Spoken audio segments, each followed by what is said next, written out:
Who does that? Do I really? That's disgusting. That kind of sounds like someone who drinks bean juice would say. And they're white beans. They're not penalties. They're like white juice. Green bean juice. Bro, that sounds disgusting. It doesn't sound Bro, bad. it doesn't sound It bad. doesn't sound as bad as room temperature white juice. I was thinking like room temperature black bean juice. That actually, I probably eat some black black beans. beans. Black Like beans worse snap. than- I did it. How much? For free. $5. That's nothing. Okay. I'm not How much- even. how much is the bean juice? How much actual substance are we talking? Like enough, but nothing right. Like the entire thing. What is enough bean juice? Enough. It's like A full two room swallows. temperature black shot glass. Okay. I'll take $5 for It's that. like five shot glasses of bean. No, 5 shots. For $5. One for each. $1 each. I do that. This bean juice has me. Bean juice smacks. This bean juice has me slow. Slow.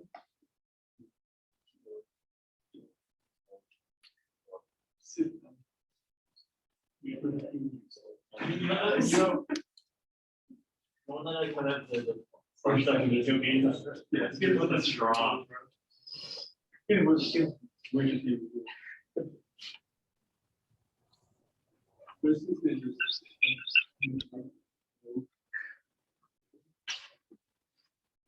What do you think of college?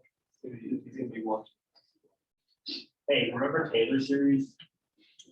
I remember that. You know, like for the sign. I don't really know. I forgot. Yeah, I don't know how to do it. That was fun. Good thing I didn't test it on you. Yeah. There's so many people last year that are gonna walk in with like full LPC credit, that if they had to take a test would drop like a 12.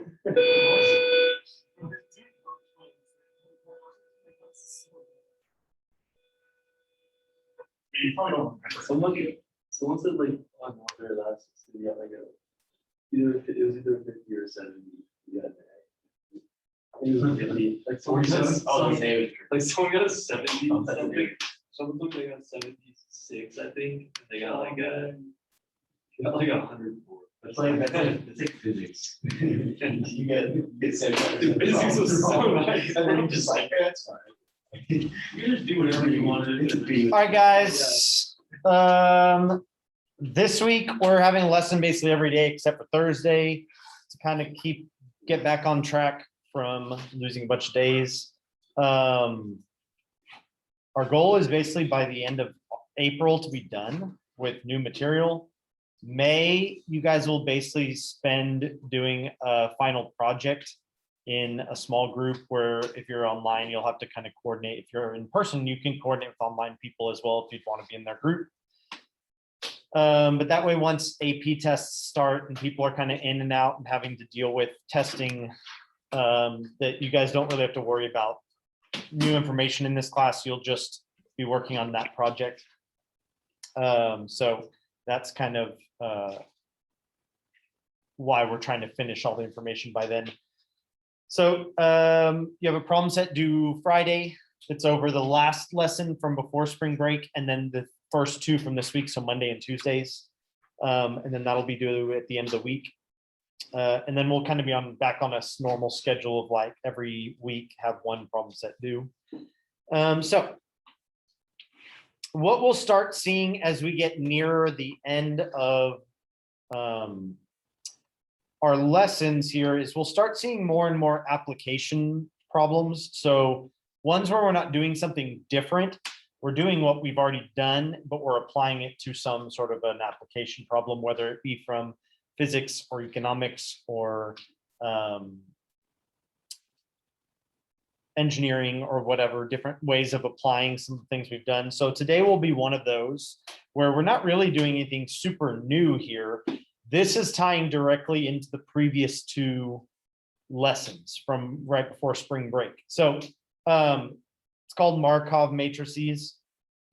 So Markov matrices have applications in electrical engineering, in economics, population models, things like that.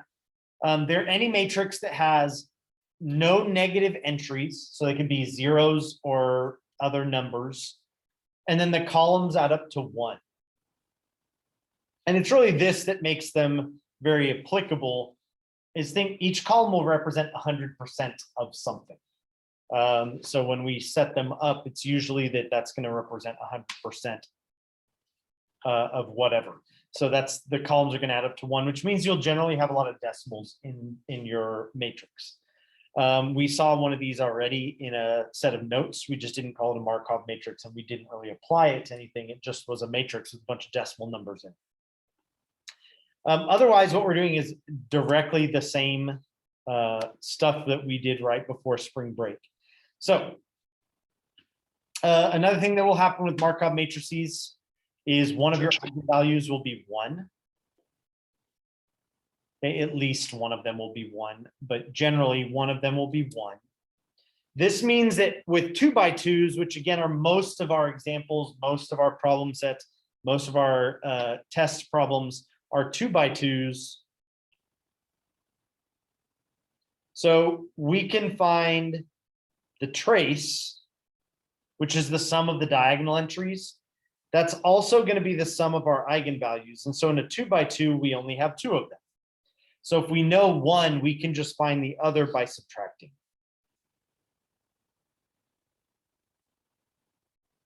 So that'll be a really useful shortcut for Markov matrices for most of the ones we do. It wouldn't work in anything larger than a 2x2, but again, we don't tend to do those. You would have to do it the long way. In a 3x3 or 4x4, you'd have to set up the determinant and all that stuff. But good, useful shortcut, add up the diagonal entries, subtract 1, and in a 2x2, that's your other eigenvalue. Do what? This, well, you could also subtract, do whatever minus lambda. You could find the determinant set it equal to 0 as well, and you'll find both, and you'll have the quadratic or whatever.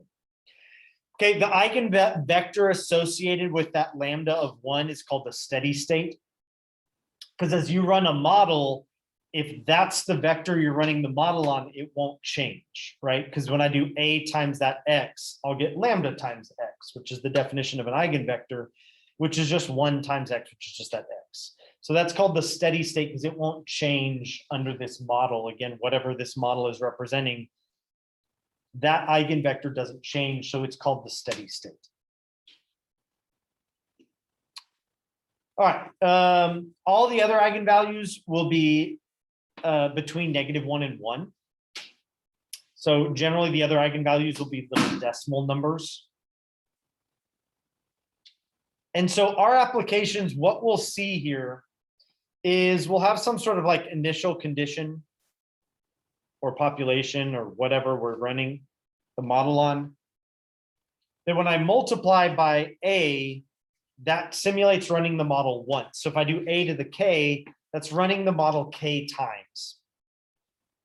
This would be your new population or your new whatever, again, we're running this as. That would be what comes out after running the model k times. That's your new one. And so what we'll do is either, if you look back to lesson 20, we said we could write our any vector as a linear combination of the eigenvectors.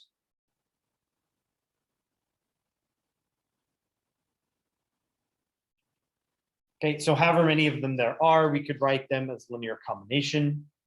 Then we could do a to the k times u naught is just going to be c1 times lambda 1 squared times x1 plus c2 times lambda 2, not squared, sorry, to the k, times lambda 2 to the k times x2 And obviously, you just keep doing that for however many eigenvalues and eigenvectors there are. And what we'll see with Markov matrices is the steady state, right? As you just run this over and over and over, since lambda 1 is 1, this is going to start trending towards just C1x1, right? As I run it over and over and over, the lambda 1 is 1. So that's not really going to change that. All these other ones are going to tend towards 0 because those other eigenvalues are between -1 and 1. They're little fractions, little decimal numbers that as I multiply by them again and again and again, they will shrink smaller and smaller and smaller. And so what this entire model tends towards is C1x1. Okay, whatever it's modeling is going to head towards that steady state times that constant. Everything else is going to generally tend towards 0. It's technically possible that other eigenvalues could be 1 or -1, in which case those ones wouldn't tend to 0. But the vast majority of Markov matrices, it'll be decimal numbers.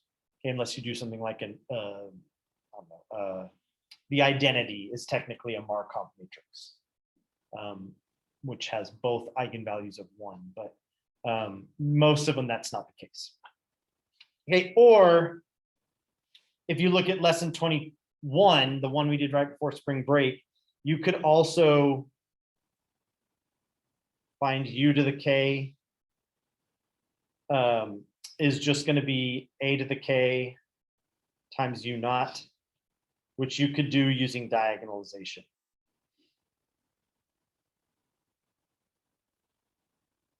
Okay, so if you look back at the notes right before spring break, we said A, we could diagonalize into S lambda S inverse.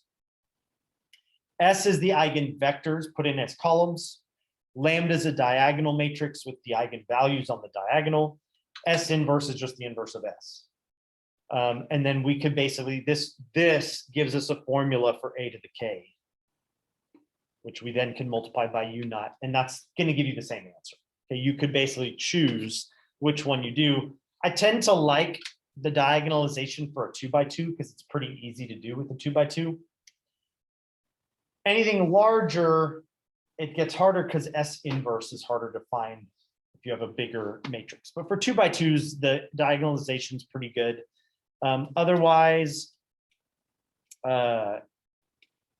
especially if you're going to infinity, the linear combo one's pretty nice because almost all of them go to 0. So you don't really have to figure a lot out on those other ones. Markovs are always bad. I think they're always going to be diagonalizable, yeah.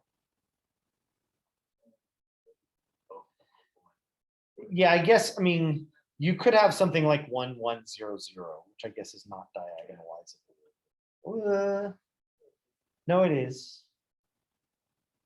Yeah, I mean, you should, because you should always have 2 independent eigenvectors that you can then find the end of.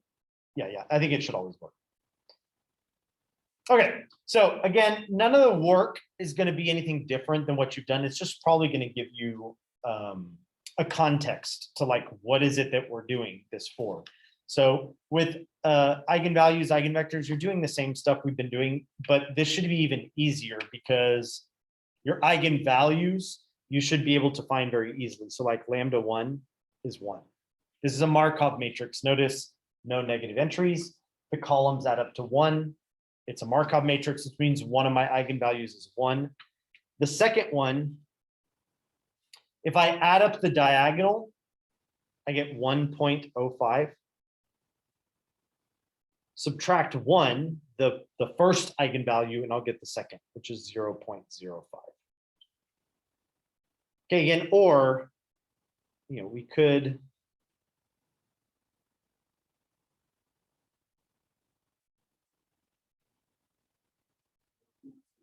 right, yeah. What you should notice is with the Markov matrix, this is going to be more annoying than most because you're going to have a quadratic with a bunch of decimals in it. which is going to be harder. It's not hard if you have a calculator, but if you have a non-calculator problem, that's going to be a lot of decimals to deal with. You could technically multiply the entire equation by something so you won't have any decimals and try and factor. It's not going to be super easy. So I would highly recommend just knowing the shortcut, because that's not a great equation to have to deal with because of the decimal numbers. So with a shortcut, it's very easy. We have eigenvalues of 1 and then 0.05. Again, that's just the trace. Add up the diagonal, subtract the 1. For your eigenvectors, you would just do the normal thing that we would do. Subtract 1 along the main diagonal, and I'll have a negative 0.8, 0.15, 0.8, negative 0.15. And I'm looking for what would make that 0. So we could use any multiple of 0.15, 0.8.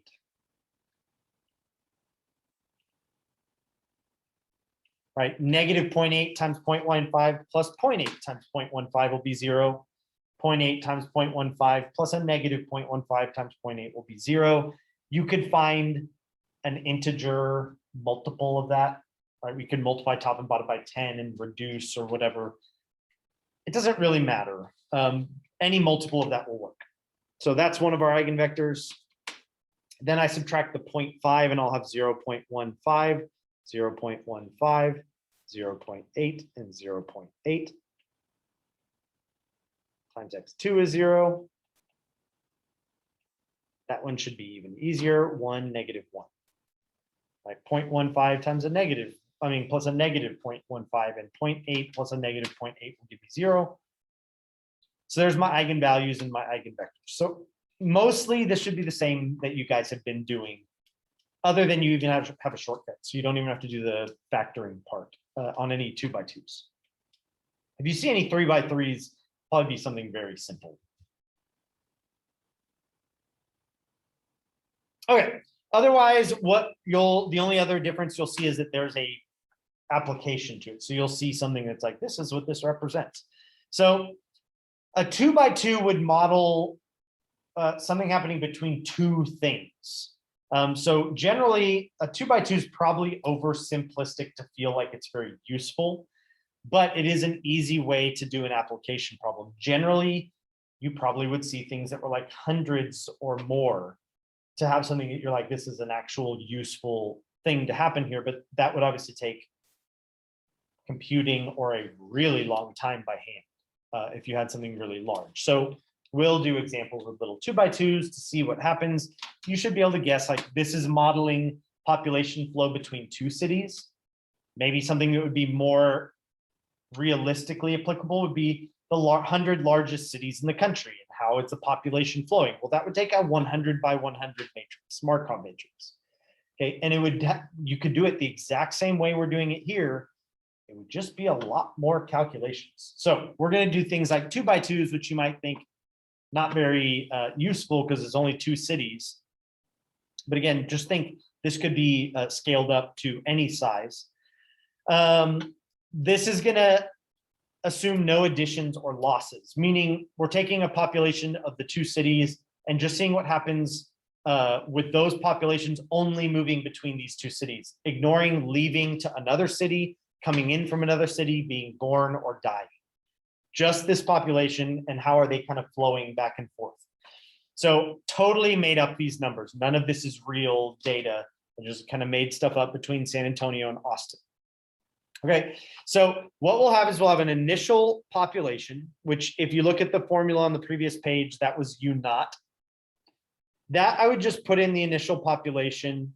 So here, San Antonio, I'm saying has 2 million people. Austin has 1.5 million people. Again, totally made up. I may have at one point looked up the real populations, but I made this problem several years ago, so it's probably not even real there.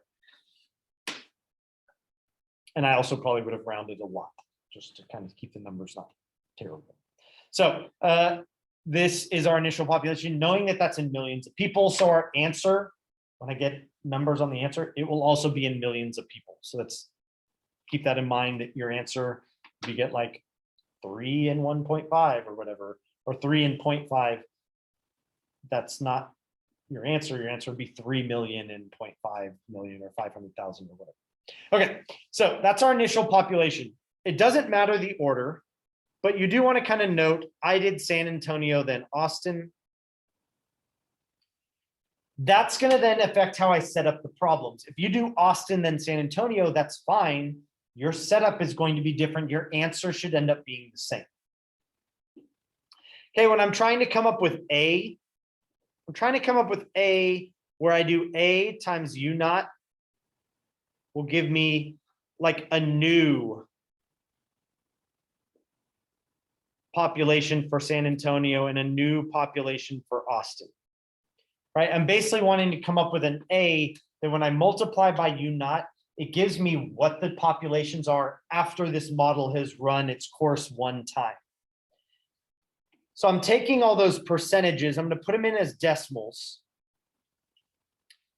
to try and figure out what would go there. So I'm basically saying A times like, oops, San Antonio and Austin's initial population should give me San Antonio's population after 1 year or whatever this model runs, and Austin's after 1 year. So if I look at all these percentages, my first row in A is going to be what percentages of our current populations contribute to the first row in my answer. So if I set it up as San Antonio is first, my first row of A should be the percentages of those populations that end up in San Antonio. So my first number here should be what percent of San Antonio contributes to the new population of San Antonio. So here we have that 70% of San Antonio will stay put.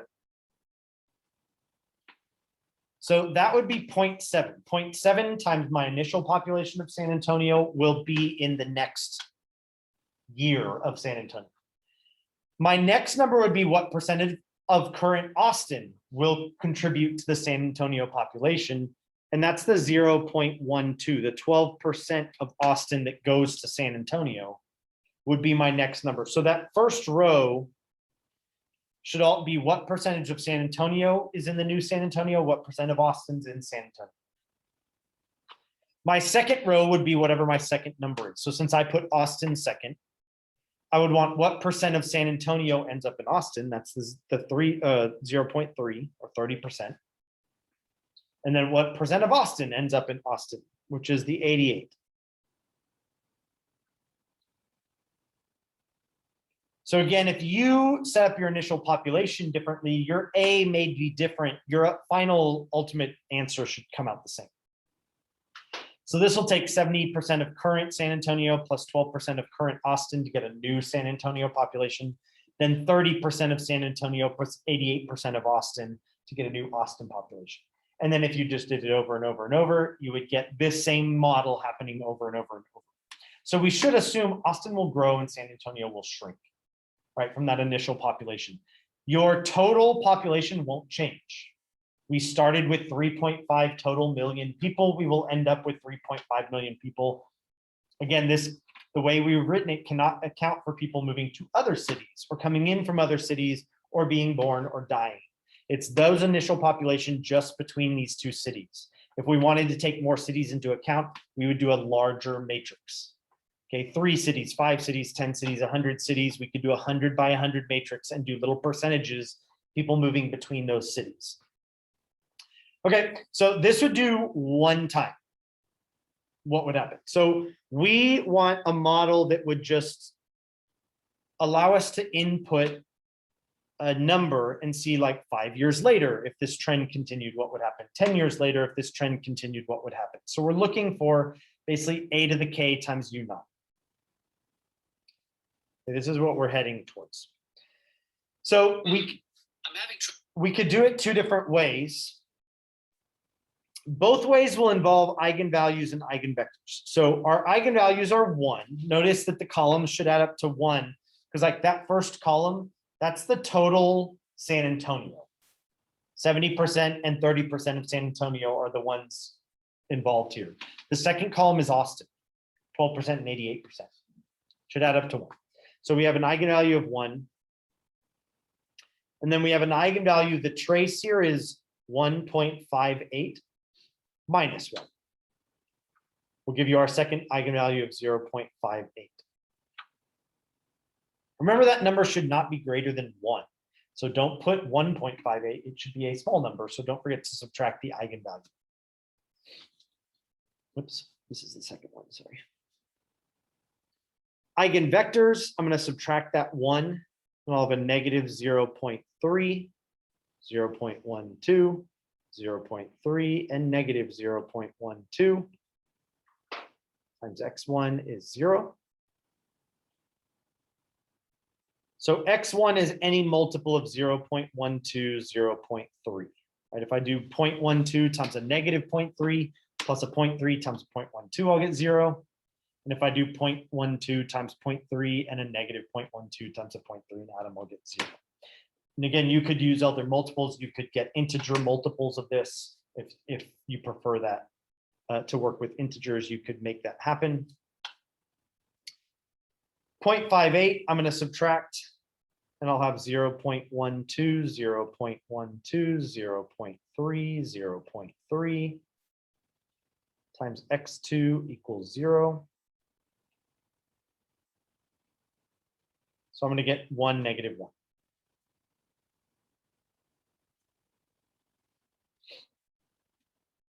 Okay, now we could either diagonalize and use that method, or we could use that we could find that initial population,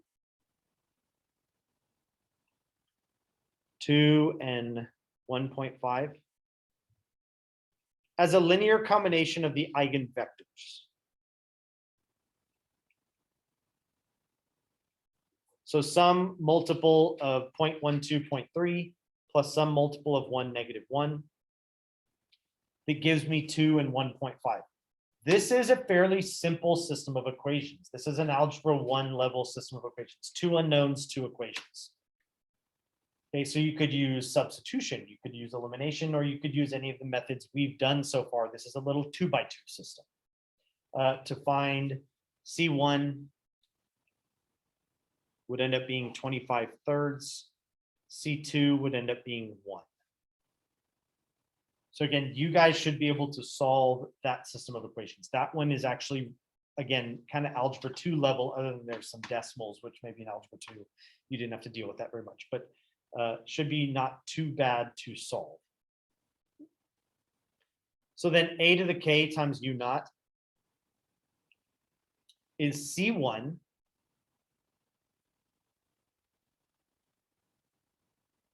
times lambda 1 to the k, which is 1 to the k. Our first eigenvalue is 1. Times our first eigenvector is 0.12, 0.3. Plus C2, which is 1. Times lambda 2, which was 0.58 to the k. Times our eigenvector 1, negative 1. Okay, I could plug in k equals 2, k equals 5, k equals 10, and see what happens 2 or 5 or 10 years into this model. Population models probably wouldn't be very accurate for like hundreds of years because lots will change to determine those populations. But some of the other like science or engineering applications likely are very accurate for forever, because they're probably based on some sort of a scientific equation, as opposed to like population models, which can change based on jobs available and housing prices and all these other things. Okay, but at least for the time being, this population model would model this situation. So notice like the limit as k approaches infinity. If this model were just to run for a long period of time and this trend were to continue, notice that this part, as k goes to infinity, this is going to be 25/3 times 0.12, 0.3. Right? K going to infinity, it's just going to be 1 to the infinity, which is just going to be 1. This part, that's the steady state, that first part. That's why we call it the steady state, is that's the part that will basically stay a multiple of that first eigenvector. Okay, It's not generally the first eigenvector, because remember, we could take a multiple of that and it's still an eigenvector. So it's a multiple of that steady state is what we should get. All the other ones, and if we had multiple, these will tend to be 0, right? 0.58 to the k is 0.58 times 0.58 times 0.58, which every time that multiplied by 0.58, that shrinks, gets smaller and smaller and smaller. So that thing's going to go to 0.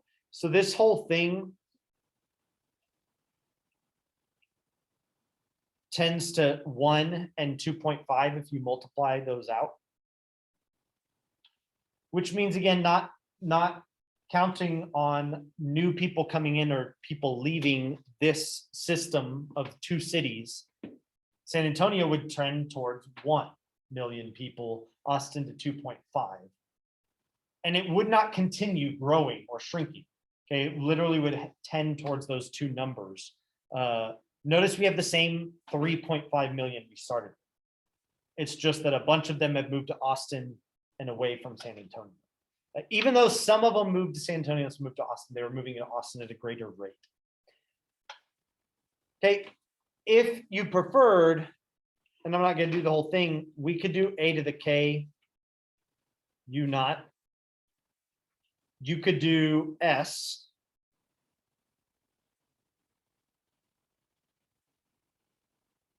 Lambda to the k would be 1 to the k, 0, 0, and 0.58 to the k. S inverse, whatever the inverse of that is, you can use the 2x2 shortcut times, what was our original thing? 1, 2, and 1.5. Okay, this would do the same thing, is the diagonalization. This would give you a formula for a to the k. And then I just multiply that by u naught. So either one will work. Again, I kind of like the diagonalization for 2x2s because finding the inverse of s is not really that difficult in a 2x2. And it basically skips this step. Okay, we never have to find the linear combination of our eigenvectors. If I use diagonalization, I don't have to ever find that, which is also nice.